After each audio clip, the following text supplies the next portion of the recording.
kids to the county. Now, Gachagua, of course, termed this as breach of protocol. That is, the leaders are using the podium and said that he's actually going to pardon them just because William Samoei Ruto is the one who breached the protocol by inviting them to give a speech from the particular podium. So let's know how you're doing. I hope that you're feeling fantastic. Good morning, good afternoon, and good evening, depending on whatever time you're joining us.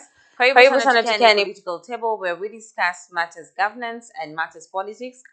Who did what, where, why, when, how, and why. And of course, as usual, when we discuss matters governance and politics, we never fail to ask the question, how much money was spent? And of course, as usual, when we discuss matters governance and politics, we never fail to ask the question, how much money was why? And of course, as usual, when we discuss matters governance by Emmanuel Bosire, who will help us, or who helps us understand as well as digest what is happening in Kenya, East Africa, Africa, as well as the entire world. So welcome Kabisa to KNU. Now, what is happening today? A lot of things have been happening today in Kenya, and one of them, of course, is the launch of the community health promoters kits to counties. Now, something really interesting happened, or the deputy president, that is Rigathi Gachagua, actually expressed his displease from leaders who used the podium, or officials who used the podium to give a speech today at Uhuru Park. That is during the flag off of the 100,000 community health promoter kits to the county. Now, Gachagua, of course, termed this as breach of protocol. That is, the leaders are using the podium, and said that he's actually going to pardon them just because William Samoei Ruto is the one who breached the protocol by inviting them to give a speech from the particular podium. So let's just listen to Rigathi Gachagua, and then we'll be right back.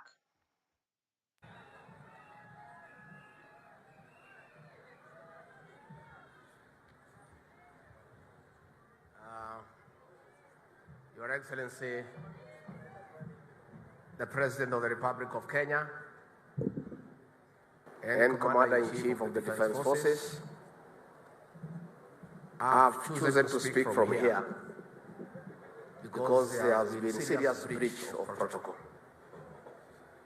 The state podium is reserved for the head of state, but I want to exonerate all those who have spoken there because it is the President himself who invited them to speak from there and breached protocol. And as a man who was in uniform, I politely declined the invitation by the President to break protocol, and I will speak from here. And you know, those of us who work around the President, we have a very difficult task of overseeing the transformation of a hustler into a president. That is why the President is breaching protocol, because much as the hustler nation propelled one of them to State House, it is very difficult to get the hustler out of him. And that is why he is quite comfortable to get everybody to use the state podium. Your Excellency, our President, today is a very important day for this country and for your administration.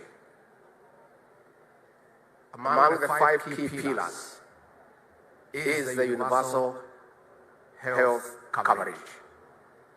And Your Excellency... Yes, now that was the deputy, that is Rigathi Gachagua. He expressed his displeasure about officials or leaders using the presidential podium to make their speeches. Now, according to Rigathi Sanasema, he welcomed the president, that is Ruto, welcomed people or the leaders to come and give a speech from where he is, and they actually went there. Now, this is not the first time we're hearing about breach of protocol when it comes to where officials are walking into, and now where officials are giving their speeches from. And of course, we know the presidential podium is something, should I say something sacred or something official? But we didn't know, are there like rules to the presidential podium? Na kama ziko ni gani? Because we don't even know where to find them. Podiums, we have different kinds of Mm-hmm. podiums. We have church podiums, commonly known as altars, Mm-hmm. whereby only the ordained and the only required people have the access to that particular podium. Mm-hmm. We have county governors podiums, Mm-hmm. wherever each governor goes for an official meeting or ceremony. Mm-hmm. Is being accompanied by the podium and of course the red carpets. Now the presidential podium is unique in its way that it has got the coat of arms of a country. And if you remember well, if you understand the coat, it symbolizes what? Sorry, The coat of arms. The national seal. We're talking about the national seal. Of course, it has different things. Okay, there are things which must be different symbols. Including the flag when it's being raised or being put off. Yeah. The coat of arms. Yes. So the coat of arms symbolizes what? I don't know. Kenya as a whole. The power of a president. It's one of the. So the power of the systems. Mwalimu wangu wa social studies aliniambia ni it symbolizes like Kenya as a whole. What? Yeah. The coat of arms. No, not only that. Kenya, we are being represented by a Kenyan flag, Kenyan national flag. Now, these things have got specific things they refer to. Like wherever you go and see the Kenyan flag, you automatically know this is our country. No. Now this podium, having the coat of arms, it's one showing the highest respect. It's only the president. This is the other time I was telling you there's a difference between the president and presidency. Yeah. Now this is one of the arms in the presidency that is like the arm which the president gave Gani Kisu. In other words, the sword, yeah. The sword. So the sword, Unias, the president, is the one who is having it at the moment. If maybe the next election we have a re-election or a by-election or whatever, the next president is the one to get that sword together with the sword, the constitution, and of course the coat of arms. Now these are symbols of the supremacy of the presidency. Now, wherever the president is the only person who uses that podium, unless he only allows you to come and use the podium, which actually nobody should use it.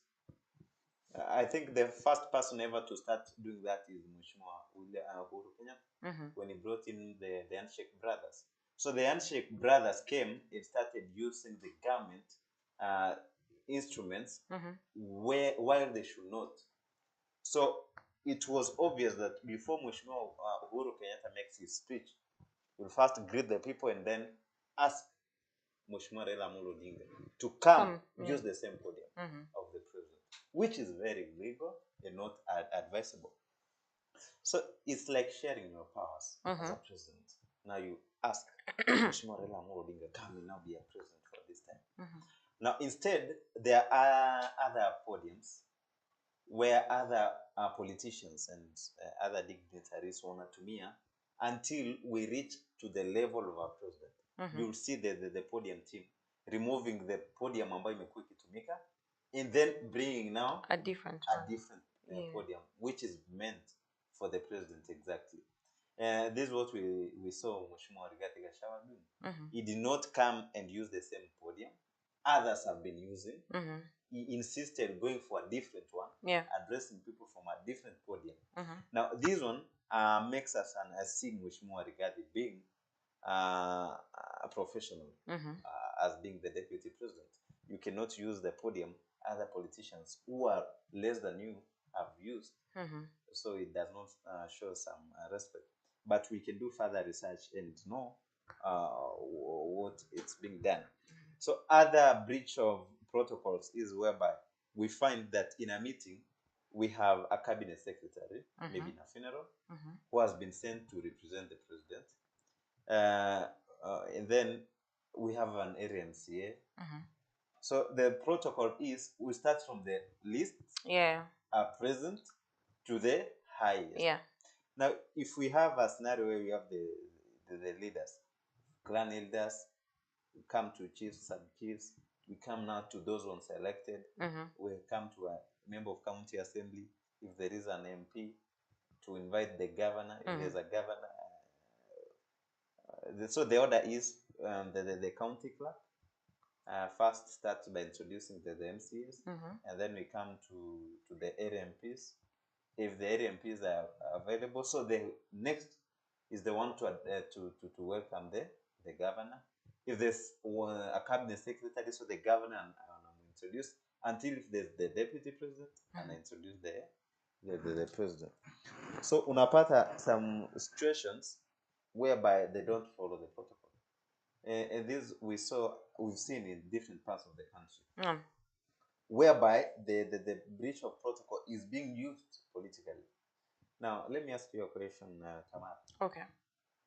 We are in a political meeting. Let's say maybe a political funeral where one of the politicians has passed away. And then the area governor attends. And we have